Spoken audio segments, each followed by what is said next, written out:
De courts messages au nom d'Evan Turner disparu étaient envoyés depuis des mois, assurant à tous qu'il était parti chez sa mère. Mais le matin du 14 décembre, la caméra thermique a montré autre chose. Un point chaud à l'intérieur du silo hermétique de Pine Creek Farm. À l'intérieur se trouvait précisément Evan, et il n'était certainement allé nulle part. Sa disparition avait été masquée pendant 4 mois par seulement quelques mots. 14 décembre 2024. Petit matin d'hiver. Pine Creek Farm, un endroit calme et isolé, situé à 11 km d'Elmore, une petite ville de l'État du Michigan. La ferme appartient à Caleb Turner, un mécanicien local vivant de façon recluse et communiquant peu avec ses voisins. Il mène une vie simple, répare l'équipement des fermiers voisins, s'occupe de sa propriété et, apparemment, ne se distingue en rien. Les techniciens de la compagnie Agritherm Audit, Jake Rollins et Stanley Ford, sont venus à la ferme pour effectuer un audit standard hivernal des pertes de chaleur. Leur tâche, vérifier les bâtiments et silos, identifier les fuites de chaleur possibles, pour aider le fermier à économiser de l'argent sur le chauffage. Une vérification normale prend environ 1 heure. Rien de suspect et encore moins de criminel n'était prévu d'être découvert ici. Mais précisément à 6h42, l'appareil FLIR, utilisé pour détecter les anomalies dans les pertes de chaleur, montre un détail étrange. Un des silos métalliques, couvert de givre et vide depuis longtemps, révèle soudain une silhouette rouge nette, visible à travers le fond bleu froid. Le contour thermique est distinct, grand, ressemblant à la figure d'une personne. Les techniciens n'en croient pas leurs yeux, mais ils sont obligés de vérifier, car cela ne devrait pas être. Le silo est vide depuis plusieurs mois. Stanley grimpe l'échelle jusqu'au sommet du silo et ouvre le couvercle.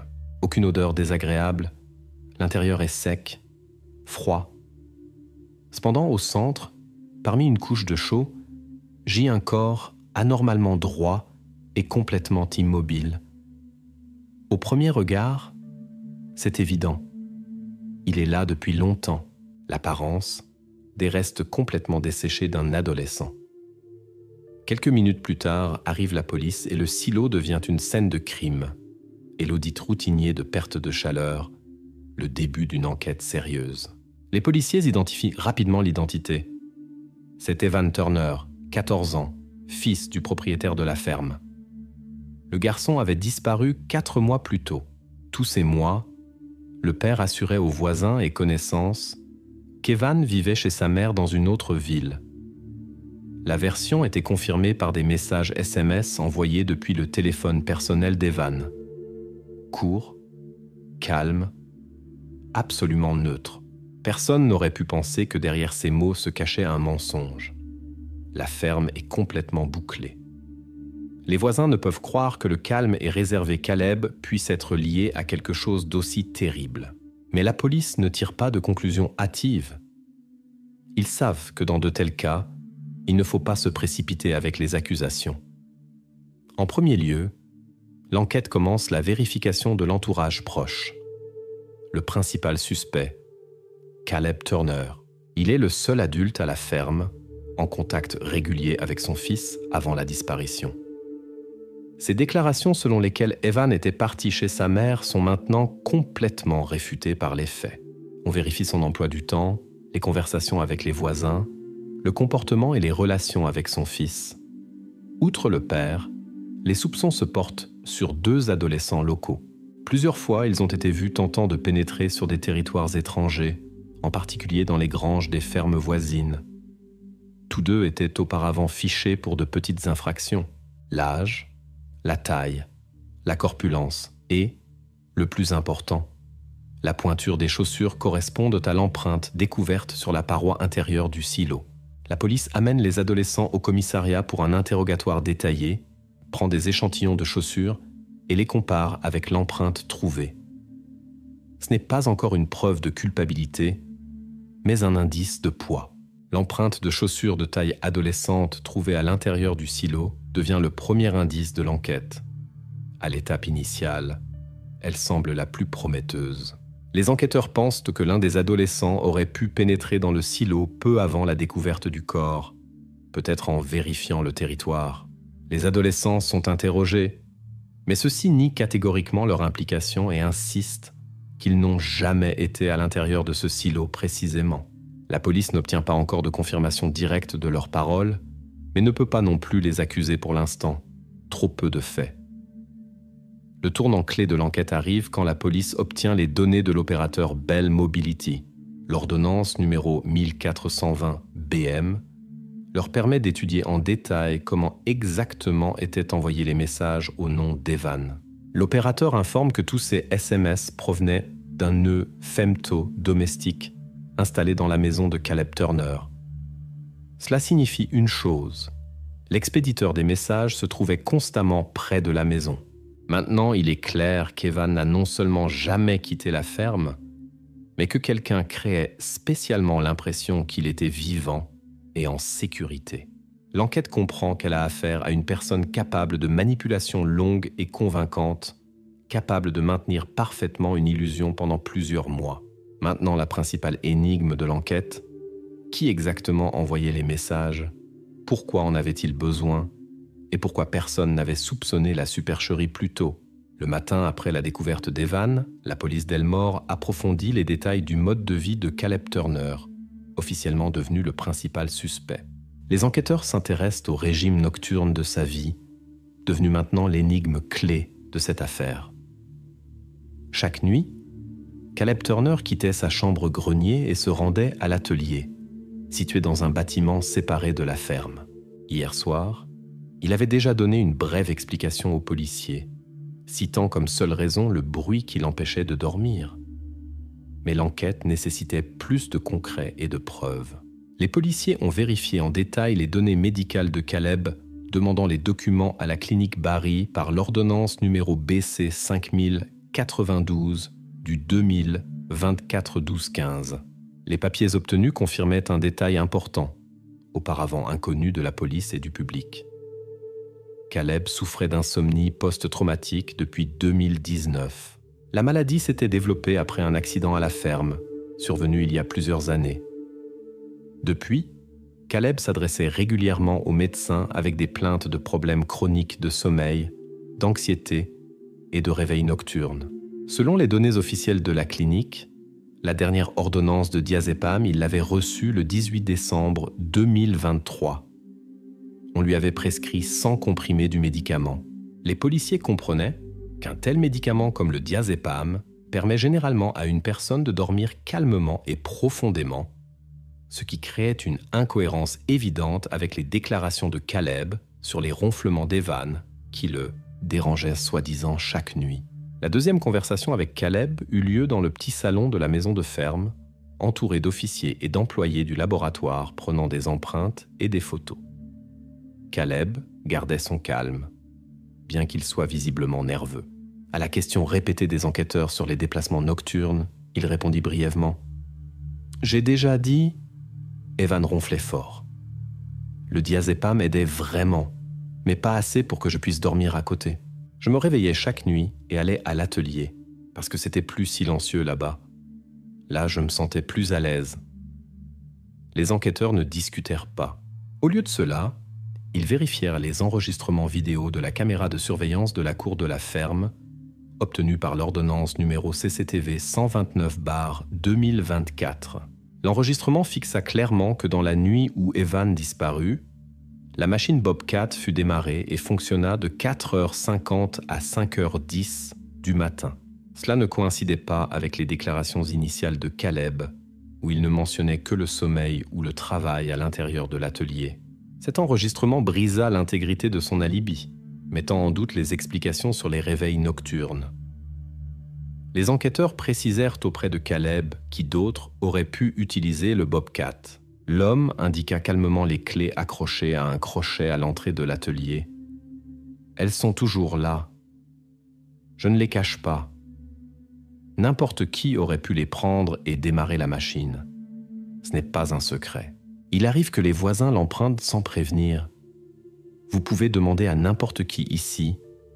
Ils vous le confirmeront. » la version de Caleb compliqua le travail de la police. Théoriquement, n'importe qui aurait effectivement pu utiliser les clés. Les enquêteurs furent contraints de laisser cette possibilité ouverte pour l'instant, bien qu'intérieurement ils considéraient un tel scénario improbable et trop commode pour le suspect.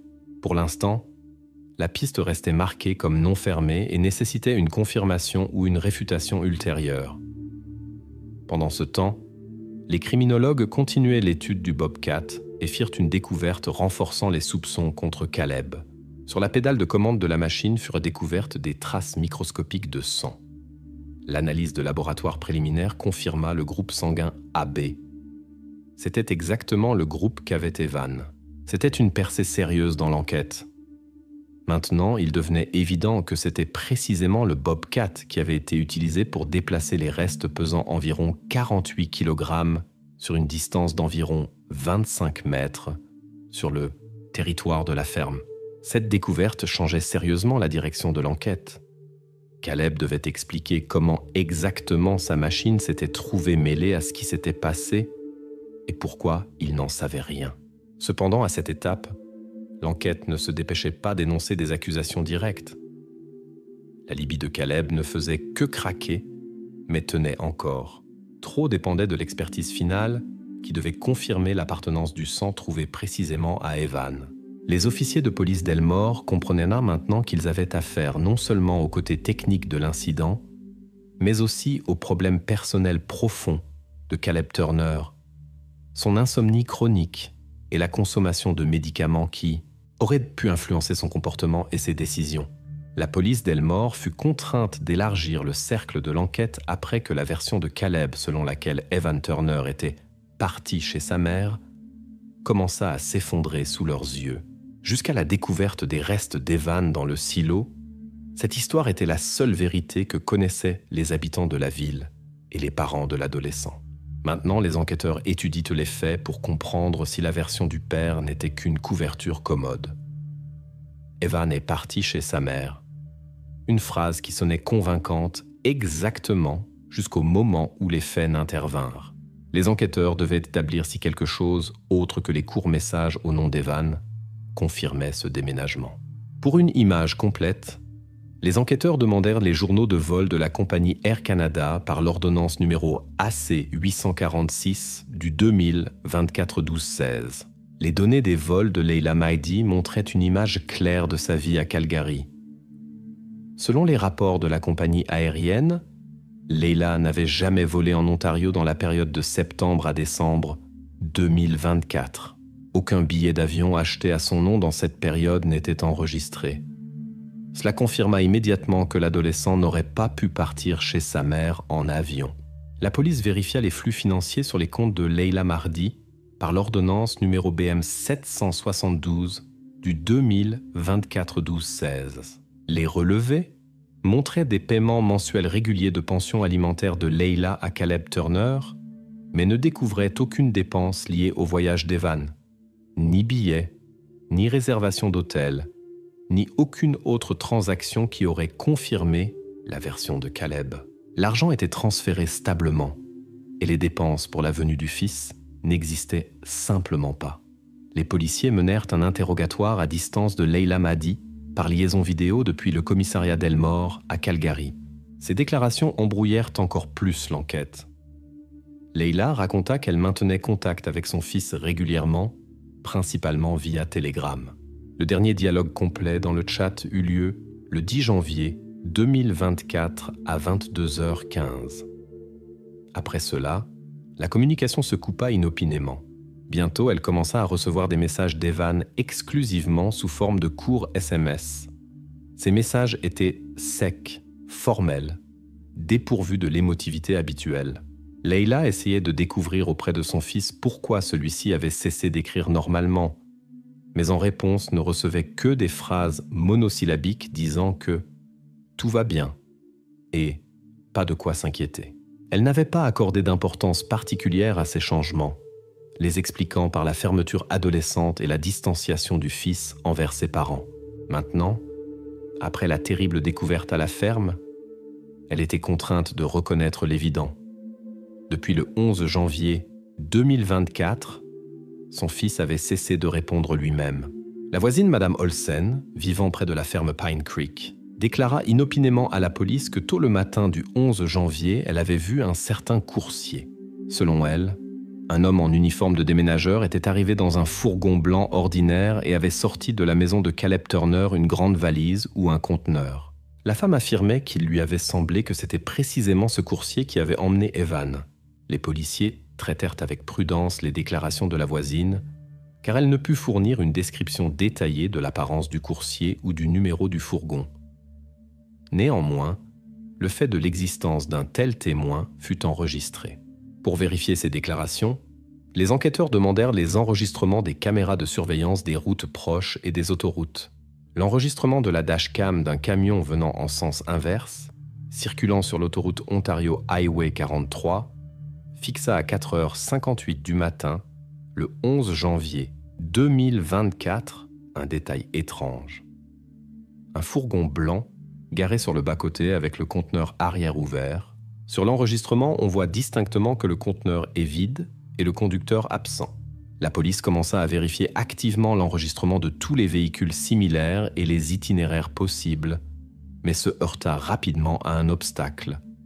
La plaque d'immatriculation sur l'enregistrement s'avéra illisible et il n'y avait pas de signe distinctif clair du conducteur.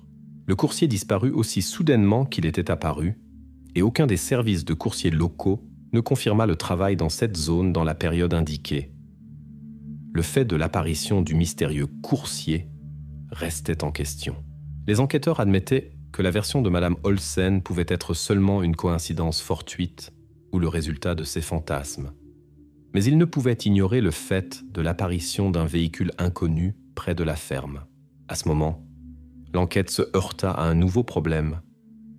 Même si le coursier existait, aucune confirmation qu'Evan avait quitté la ferme ne fut trouvée.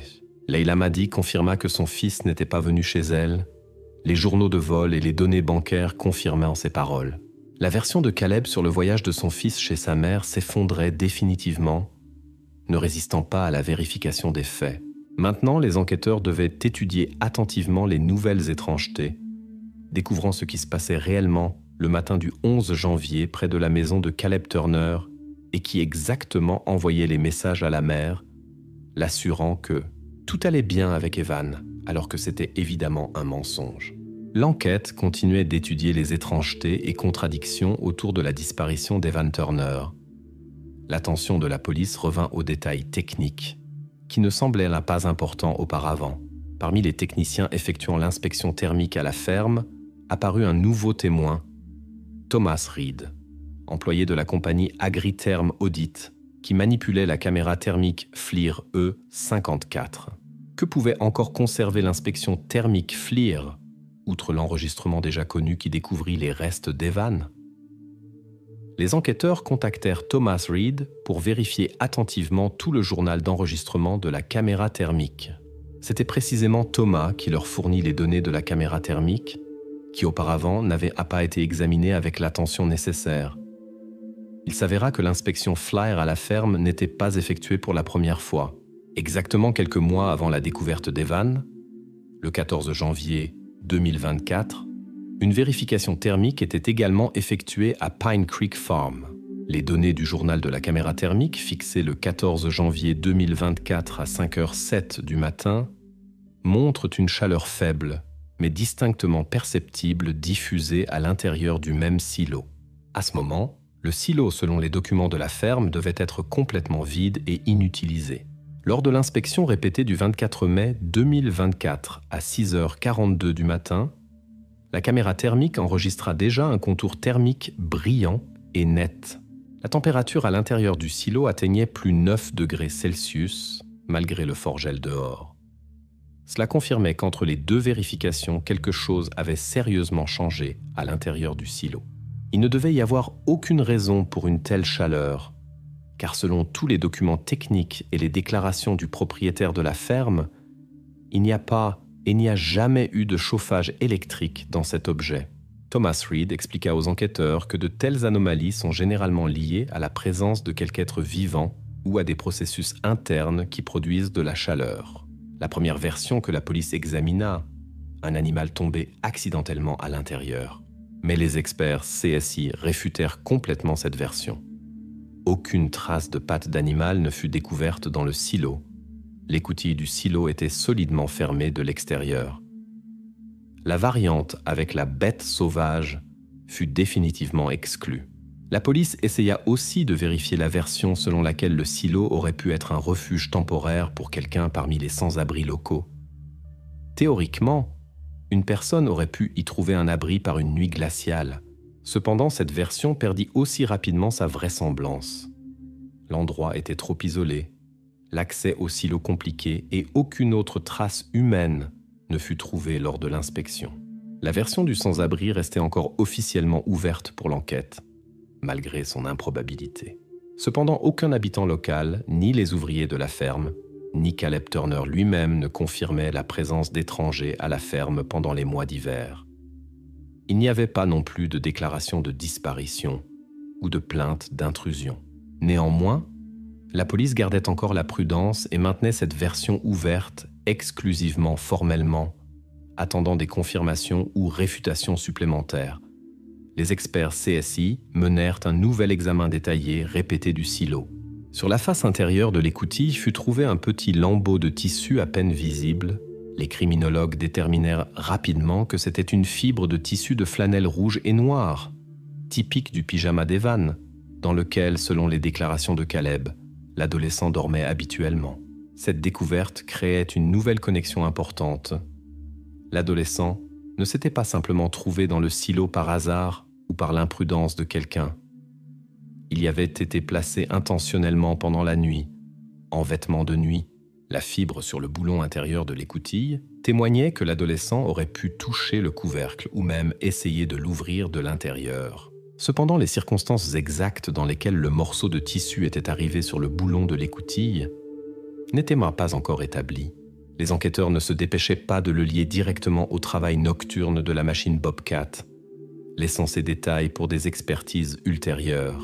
Mais la découverte elle-même renforçait substantiellement les soupçons et permettait de reconstruire plus clairement la séquence des événements de cette nuit de janvier. Maintenant, l'enquête comprenait qu'elle avait affaire non seulement à une anomalie technique et à une tâche thermique inexplicable, mais aussi à une preuve factuelle qu'Evan s'était trouvé dans le silo encore vivant ou récemment placé là. Cette découverte força la police à porter encore plus d'attention aux déclarations de Caleb et à ses déplacements nocturnes dans la ferme. Bientôt, les enquêteurs devaient déterminer définitivement si le temps de déplacement d'Evan coïncidait avec le travail du Bobcat et les actions nocturnes de Caleb.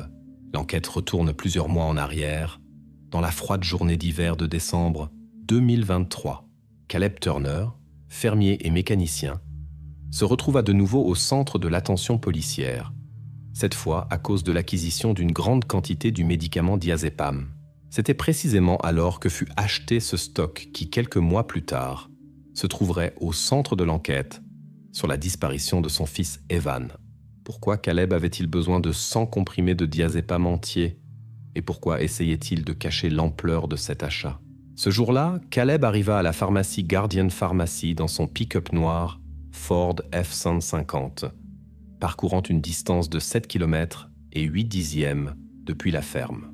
Habituellement, de tels achats s'accompagnent de l'utilisation de cartes bancaires ou de cartes de bonus pour les réductions, mais cette fois, il préféra payer en espèces. Le reçu fut trouvé lors de la perquisition de la ferme par la police quelques mois plus tard, et il ne contenait aucun signe permettant d'identifier l'acheteur, hormis le nom du médicament lui-même et la date d'acquisition. La quittance découverte par la police fixait clairement le fait du paiement en espèces. Ni carte de bonus, ni carte de réduction ne furent utilisées. L'employé de la pharmacie se rappela plus tard que Caleb avait refusé toute réduction et bonus, déclarant que ce n'était pas nécessaire. C'était précisément ce geste qui attira l'attention de l'enquête. Une telle prudence faisait penser à une tentative de cacher le fait d'acquisition d'un grand lot de médicaments calmants. Parallèlement, les enquêteurs vérifièrent les données médicales des archives scolaires de l'école secondaire d'Elmore, où étudiait Evan. Dans le rapport de l'infirmière scolaire, établi plusieurs mois plus tôt, se trouvait un détail important expliquant les problèmes de sommeil dans la famille Turner. Evan avait été diagnostiqué avec une forme grave d'apnée nocturne, troubles de la respiration accompagnés de ronflements forts et d'arrêts fréquents de respiration pendant le sommeil. L'infirmière recommandait officiellement l'utilisation d'un appareil CPAP, dispositif spécial pour normaliser la respiration, mais sa famille ne l'avait jamais acquis. Quand les policiers soulevèrent de nouveau la question des raisons du refus d'acheter l'appareil CPAP, Caleb Turner déclara sèchement et avec assurance « C'est trop cher pour notre famille. Je ne pouvais pas me permettre une telle dépense. Nous nous débrouillions sans lui. » Cependant, en comparant les dépenses pour l'acquisition d'un si grand lot de diazépam, les policiers doutèrent de cette explication. Le diazépam n'était pas non plus un médicament bon marché, surtout en de telles quantités. Encore plus de questions suscita le fait que 100 comprimés de diazépam disparurent littéralement en 3 semaines après l'achat. Pendant ce temps, l'entourage notait que Caleb avait l'air apathique, fatigué et ralenti, mais personne ne remarqua chez lui de signes évidents de surdosage. Dans cette période, fixée par la police, Caleb continuait de travailler, conduisait la voiture et effectuait même des travaux de réparation pour les voisins. L'enquête ne pouvait comprendre où avaient disparu les comprimés si aucune consommation excessive évidente par Caleb n'était observée. Quand les enquêteurs commencèrent à soulever la question de la quantité de comprimés disparus, l'avocat de Caleb avança une version alternative proposant de considérer les expériences adolescentes d'Evan. Selon la défense, Evan aurait pu prendre les comprimés de façon indépendante, décidant d'essayer quelque chose de nouveau ou simplement commettre une bêtise d'adolescent, ne réalisant pas les conséquences possibles. Cette version devint pour la défense une explication commode de la disparition étrange du diazépam. Dans les premiers jours de l'enquête, un tel scénario ne semblait pas complètement invraisemblable et fut officiellement inscrit dans les matériaux de l'affaire comme version nécessitant une vérification ultérieure. Cependant, bientôt, la police reçut les résultats de l'étude toxicologique du Centre toxicologique de Toronto, qui changèrent la perception des événements de façon cardinale. Dans la conclusion du centre, il était dit que dans l'organisme d'Evan était découverte une teneur extrêmement élevée de diazépam. Dans l'estomac de l'adolescent furent découverts 42 mg de substance, ce qui dépassait significativement la norme médicale admissible pour une prise unique. Dans le sang, la concentration atteignait un niveau létal. Cela signifiait une chose. Evan avait reçu du diazépam en quantité incompatible avec la vie, et la version de la prise accidentelle ou de l'expérience adolescente, bien qu'elle semblât commode pour Caleb et sa défense, commençait maintenant à sérieusement craquer. La police porta de nouveau son attention sur Caleb. Maintenant, les enquêteurs devaient établir comment une telle quantité de diazépam s'était trouvée dans l'organisme de l'adolescent et pourquoi Caleb cachait de toutes ses forces l'ampleur de son acquisition du médicament. Ces détails devinrent une nouvelle direction critiquement importante de l'enquête, et la police commença à observer plus attentivement chaque action de Caleb, ses décisions financières et personnelles, comprenant que les réponses à beaucoup de questions se cachaient maintenant précisément dans cet étrange achat de comprimés du 18 décembre 2023. Les enquêteurs étudiaient attentivement les dernières heures de vie d'Evan Turner, essayant de comprendre en compagnie de qui il se trouvait le soir avant la disparition. Les traces numériques conservées par les adolescents sur les réseaux sociaux aidèrent à établir la vérité. Avec qui Evan avait-il passé la soirée à la veille de la disparition? Les enregistrements de diffusion TikTok confirmèrent que le soir du 10 janvier, Evan se trouvait au café Downtown Diner en compagnie de 2 amis, Nick Watson et Sarah Lee. La vidéo commença à 22h11 et continua jusqu'à 23h40. Les adolescents étaient détendus, riaient et parlaient. Evan buvait du thé au miel. Ce fait fut confirmé par le reçu du café et les notes du personnel. Le stream vidéo et les logs Wi-Fi coïncidaient complètement, ce qui confirmait le lieu et l'heure exacte de la rencontre. Les enquêteurs interrogèrent en détail les employés du café. Il était clair que la boisson commandée par Evan n'aurait pas pu être modifiée par les amis, car le thé immédiatement après préparation fut servi à Evan personnellement. Après la fin de la rencontre, Nick et Sarah rentrèrent chez eux, ce qui était confirmé par la caméra de surveillance à l'entrée du café et les rues voisines. Les policiers examinèrent si Nick et Sarah auraient pu influencer d'une manière ou d'une autre l'état d'Evan. Cependant, il s'avéra qu'il y avait presque 8 kilomètres jusqu'à la ferme Pine Creek. Et Nick Watson n'avait pas de permis de conduire.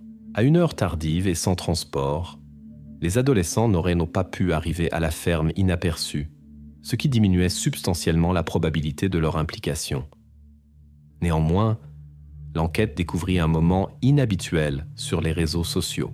Nick Watson laissa un commentaire sous le stream « Caleb écrit encore à ma mère à 2 heures du matin ». Les enquêteurs prirent d'abord cela au sérieux. Plus tard, il s'avéra que c'était seulement une plaisanterie d'adolescent, basée sur l'habitude de Caleb d'envoyer des messages aux voisins tard dans la nuit. Il n'y avait pas d'autre preuve de l'implication de Caleb dans d'étranges messages nocturnes à la famille de Nick. Mais la principale découverte attendait la police plus loin. Les enquêteurs demandèrent l'accès au compte iCloud de Nick et étudièrent les données que l'adolescent conservait sur son téléphone. Parmi les fichiers dans le stockage cloud de Nick fut trouvé un court enregistrement vidéo fait à 2h48 de la nuit, le 11 janvier, quelques heures après la rencontre au café. Sur la vidéo elle-même se trouvait un montage ordinaire de clips adolescents que Nick préparait pour les réseaux sociaux. Mais les experts CSI portèrent attention aux sons qui tombèrent accidentellement dans le fond de l'enregistrement. Dans le silence nocturne s'entendait distinctement le son du moteur Bobcat, chargeur agricole appartenant à la ferme Pine Creek. Ce son était déjà familier à la police par les enregistrements des caméras de la ferme. En outre, dans l'enregistrement étaient distinguables des coups métalliques ressemblant au son d'une écoutille qu'on ouvre ou ferme. Et enfin, encore un son en arrière-plan coïncidait complètement avec les ronflements d'Evan, qui avaient été fixés plus tôt dans les rapports médicaux. Les experts déclarèrent avec assurance que ces sons tombèrent sur la vidéo accidentellement par la fenêtre ouverte de la chambre de Nick. La maison de l'adolescent se trouvait assez proche de la ferme pour que le son par une nuit calme se porte clairement et distinctement. Ainsi, l'enregistrement vidéo accidentel devint inopinément une preuve importante, confirmant qu'Evan était à la ferme au moment où il travaillait la technique. Maintenant, l'enquête pouvait établir exactement l'heure des événements à la ferme dans la nuit de la disparition. Les soupçons qui portaient auparavant sur les amis d'Evan commencèrent à s'affaiblir. Il était évident que les adolescents se trouvaient loin de la ferme et devinrent seulement témoins accidentels de ce qui se passait cette nuit sur le territoire de Pine Creek Farm. Maintenant, l'enquête reçut une confirmation de poids que c'était précisément à la ferme dans la nuit tardive que furent produites les actions qui menèrent à la disparition d'Evan. Cependant, le rôle exact de Caleb dans cette affaire restait encore pas complètement éclairci. Les enquêteurs intentionnellement ne révélèrent pas à Nick et Sarah la signification des détails qu'ils avaient trouvés. Les adolescents furent laissés hors des soupçons, les considérant seulement comme témoins par coïncidence fortuite de circonstances. La question principale de l'enquête se résumait maintenant aux actions de Caleb et aux événements à la ferme, que fixa l'enregistrement accidentel du téléphone de l'adolescent. Le groupe CSI obtint l'accès aux journaux du nœud femto-domestique Bell Mobility installé à la ferme Pine Creek. L'enquête espérait que ces journaux éclairciraient d'où exactement étaient envoyés ces mystérieux messages SMS qui, pendant plusieurs mois, convainquaient tous qu'Evan était vivant et se trouvait loin de la maison. Que montraient exactement les journaux du nœud femto-domestique sur l'origine des messages? Les premiers résultats de l'analyse furent secs, mais sans équivoque. Les messages au nom d'Evan furent envoyés depuis la zone d'action du nœud domestique, dont la puissance du signal constituait seulement 2 milliwatts. Le rayon d'action d'un tel dispositif ne dépassait pas 30 mètres. Techniquement, cela signifiait que l'expéditeur des messages devait se trouver physiquement près du dispositif pendant l'envoi des SMS. Les journaux montrèrent les dates concrètes d'envoi: 16 janvier, 3 février, 29 mars et 12 avril 2024. C'était dans précisément ces messages qui soi-disant confirmaient la localisation d'Evan à Calgary chez sa mère. CSI étudia attentivement la localisation du nœud femto et tous les bâtiments environnants. Le silo où découvrirent Evan se trouvait à une distance de 90 mètres du nœud, trop loin pour un signal si faible. En même temps, l'atelier, où Caleb passait les nuits, se situait à seulement 18 mètres du nœud femto. Les experts posèrent la question clé au technicien Bell Mobility. Existait-il la possibilité de substitution de carte SIM ou IMEI du téléphone pour envoyer un message à distance? La réponse des spécialistes fut catégorique. Non. Le réseau de l'opérateur excluait le spoofing IMEI, ce qui signifiait que les messages étaient envoyés strictement depuis le dispositif réel et depuis un lieu physique concret. L'enquête vérifia immédiatement quel dispositif était enregistré dans le réseau domestique dans les nuits d'envoi des messages. Le seul dispositif actif dans le réseau ces nuits appartenait précisément à Caleb Turner. C'était son téléphone personnel. Ainsi, la version selon laquelle quelqu'un d'autre aurait pu envoyer ces SMS s'effondra définitivement. Plus tôt était avancée l'hypothèse que le silo aurait pu être utilisé comme refuge par un sans-abri. Cette version fut vérifiée par le groupe CSI avec l'aide d'une analyse répétée des images thermiques du 14 février, 14 mars et 14 avril 2024. Toutes les images montrèrent l'absence absolue de quelque changement thermique que ce soit. Le silo se trouvait dans un état de thermostatique complète. Personne n'y entrait et n'en sortait dans ces périodes, et aucun homme n'aurait pu y rester inaperçu. Ainsi, l'hypothèse du sans-abri fut complètement exclue et officiellement fermée. L'enquête exclut aussi définitivement la participation des adolescents, Nick et Sarah, ainsi que du mystérieux coursier soi-disant aperçu par la voisine Olsen. Aucune de ces pistes n'avait plus de fondement. Le moment clé de l'enquête fut la découverte faite par les criminologues CSI lors de l'examen répété de la ferme. Pendant l'analyse détaillée de la cuisine et de ses ustensiles, CSI découvrirent des microgranules de diazépam sur la surface intérieure de la théière infuseur. L'analyse spectrale montra une coïncidence complète avec les comprimés achetés plus tôt par Caleb. C'était une preuve extrêmement importante qui liait la disparition d'Evan et le niveau létal de diazépam trouvé dans son organisme avec un objet domestique ordinaire. Le thé calmant qu'Evan avait bu à la maison s'avéra être loin d'être aussi inoffensif qu'il semblait d'abord. CSI confirmèrent que les microparticules n'étaient pas une contamination accidentelle, mais un ajout intentionnel de substances. Maintenant, l'enquête savait comment exactement le diazépam était arrivé dans l'organisme de l'adolescent. Cela permettait à la police de se concentrer sur la personnalité de Caleb, qui avait libre accès aux médicaments et à la théière à la ferme. Ainsi, au début de l'été 2024, l'enquête se focalisa définitivement sur Caleb Turner. Les preuves rassemblées par CSI fermèrent toutes les versions secondaires et montrèrent que le père de l'adolescent non seulement envoyait de faux messages, mais avait aussi visiblement rapport à ce qui s'était passé cette nuit fatale de janvier. L'enquête évitait soigneusement la discussion ouverte du motif de Caleb.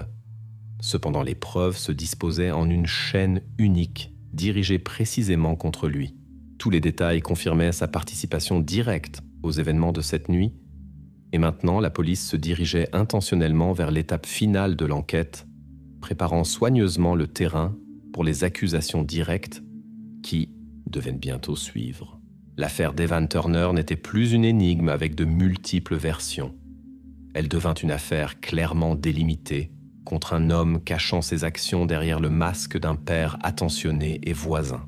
C'était précisément Caleb Turner qui se trouvait au centre de tous les faits et circonstances rassemblés par l'enquête. Maintenant, CSI attendait la dernière étape de l'enquête, sur laquelle il restait à formuler le motif final, pas encore énoncé officiellement. Cependant, il était déjà évident que derrière les actes de Caleb se cachait quelque chose de plus qu'un simple désir de cacher un accident. L'enquête s'approchait des réponses, et ces réponses devaient complètement détruire l'image de Caleb Turner telle que la connaissaient les habitants d'Elmore. L'enquête atteignit cette étape où plus personne ne pouvait douter du rôle clé de Caleb. Devant se trouvaient seulement les étapes formelles de la procédure et les accusations officielles. Mais pour l'instant, le motif restait caché, et c'était la dernière énigme séparant les enquêteurs de l'achèvement de l'enquête. L'enquête s'approcha étroitement du motif des actions de Caleb Turner. Avec chaque nouveau fait, l'image du mécanicien calme et renfermé de Pine Creek Farm cessait de paraître telle que la présentaient les voisins et connaissances. Sous le calme extérieur se cachait la pression que Caleb éprouvait à cause du manque constant de sommeil et des problèmes financiers. Maintenant, l'enquête devait comprendre jusqu'où il aurait pu aller pour obtenir ce dont il avait cruellement besoin, le silence nocturne absolu. À quoi Caleb était-il prêt pour obtenir le silence absolu? Les documents financiers de la compagnie Kingston Rail Maintenance, où Caleb travaillait en extra dans les équipes de nuit, révélèrent un détail important. À cause de retards constants, son salaire subissait régulièrement des amendes. 3 retards fixés en novembre 2023 menèrent à une déduction de 10%. Cela frappa sérieusement son budget, aggravant la tension financière. CSI étudia les reçus de caisse de Caleb et découvrit que le 9 janvier 2024, un jour avant la disparition d'Evan, il avait acheté un ensemble de bouchons d'oreilles au magasin Canadian Tire. L'expertise montra que les bouchons furent ouverts mais utilisés seulement 2 fois. L'analyse du cérumen confirma qu'ils appartenaient précisément à Caleb. Pendant l'interrogatoire, Caleb expliqua son refus des bouchons d'oreilles simplement et directement. « Ça n'aide pas. J'ai des acouphènes, du bruit dans les oreilles. Avec les bouchons, c'est seulement pire. » L'enquête souleva de nouveau la question pourquoi il n'avait pas acheté un CPAP, dispositif médical recommandé par l'infirmière scolaire à Evan. Caleb répondit de nouveau brièvement et clairement « 1200 $, je ne les ai pas. » Cependant, les enquêteurs savaient que Caleb avait dépensé beaucoup d'argent pour 100 comprimés de diazépam achetés en espèces seulement 1 mois plus tôt. Cette contradiction renforçait les soupçons de la police. La défense entreprit une tentative d'expliquer ce qui s'était passé autrement. Selon la version des avocats, Caleb ne se proposait pas de causer du mal à son fils intentionnellement. Ils affirmaient qu'il essayait seulement d'augmenter la dose de diazépam pour que son fils dorme calmement, permettant au père de finalement dormir et revenir à un régime normal de travail. Cette version présentait les actions de Caleb comme un concours tragique de circonstances et résultat accidentel d'imprudence. Cependant, cette théorie de la défense se trouva bientôt sous un doute sérieux après qu'arriva à la disposition de la police une nouvelle preuve clé. L'appel intercepté de Caleb à son frère, daté du 5 novembre 2023, changea substantiellement la perception de ce qui s'était passé. L'enregistrement obtenu des archives de l'opérateur Rogers fixa la phrase de Caleb « S'il ne se tait pas, je le ferai un jour, pour toujours. » Ces mots furent sains et prononcés 2 mois avant la disparition d'Evan. On ne pouvait les ignorer ou les attribuer aux émotions du moment. Caleb admettait visiblement les mesures extrêmes, et ce fait détruisait la version de la défense sur le caractère accidentel et l'imprudence dans ses actes. Maintenant, la police se focalisa définitivement sur la connexion directe entre les problèmes nocturnes chroniques de Caleb, la disparition de son fils et les tentatives de cacher les vraies circonstances de ce qui s'était passé. L'affaire ne ressemblait plus à une série d'accidents tragiques. Au lieu de cela, se dessinait une image d'action soigneusement planifiée dirigée vers la résolution du problème par tous les moyens. Les enquêteurs voyaient déjà clairement que le mécanicien calme et retenu de la petite ferme Pine Creek Farm était prêt à aller beaucoup plus loin que ses connaissances auraient pu l'imaginer. La pression financière, l'épuisement physique et les perturbations nocturnes constantes du sommeil devinrent le fond sur lequel se déroula la tragédie d'Evan. Il ne restait qu'à achever les procédures formelles pour lier tous les détails ensemble.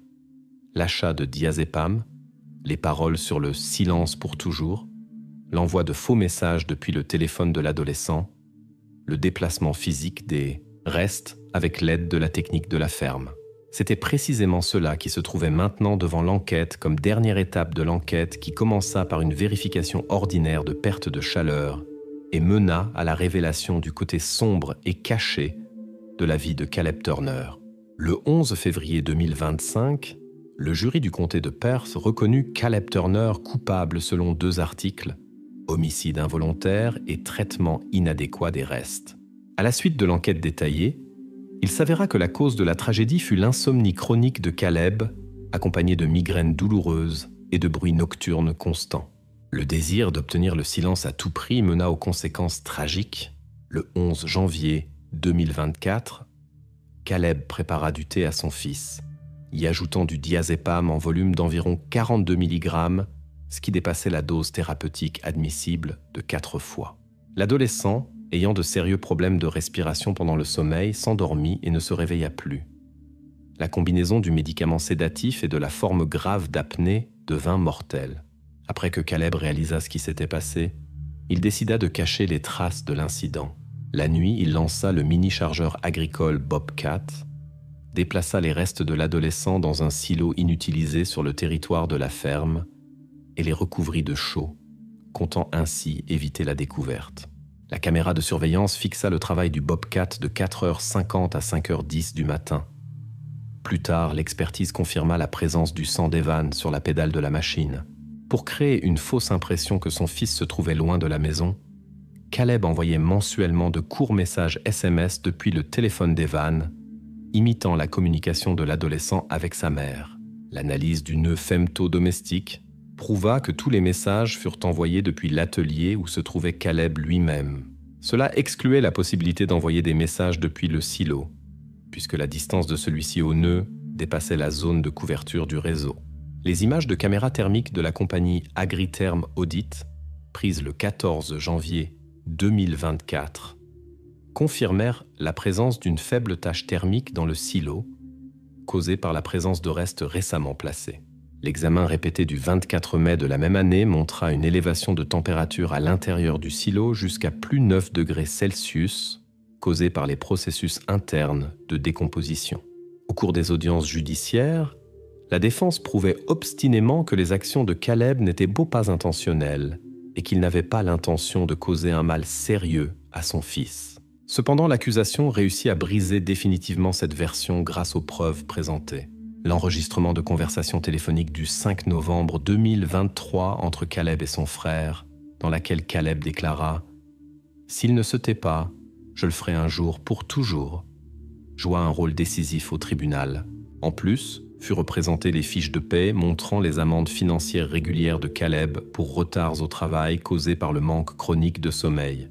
Les jurés, tenant compte de la reconnaissance partielle de Caleb et de l'absence de preuves directes d'un meurtre planifié à l'avance, rendirent le verdict. 16 ans de privation de liberté avec exécution dans un établissement correctionnel de régime strict. Après l'énoncé du verdict, Caleb fut escorté du bâtiment du tribunal vers la maison d'arrêt. Les portes de l'établissement se fermèrent derrière lui définitivement, marquant la fin de l'enquête longue et tendue. La ferme Pine Creek, après ces événements, resta complètement abandonnée. Quelques semaines plus tard, les inspecteurs de la compagnie Agritherm Audit menèrent encore un examen de contrôle du territoire. Le silo où Evan avait été trouvé plus tôt s'avéra parfaitement froid. Aucun signe de chaleur ou de vie n'était plus fixé. Ainsi, l'histoire tragique qui commença par une vérification ordinaire de perte thermique se termina par la révélation complète d'une des affaires les plus mystérieuses de l'histoire du comté de Perth.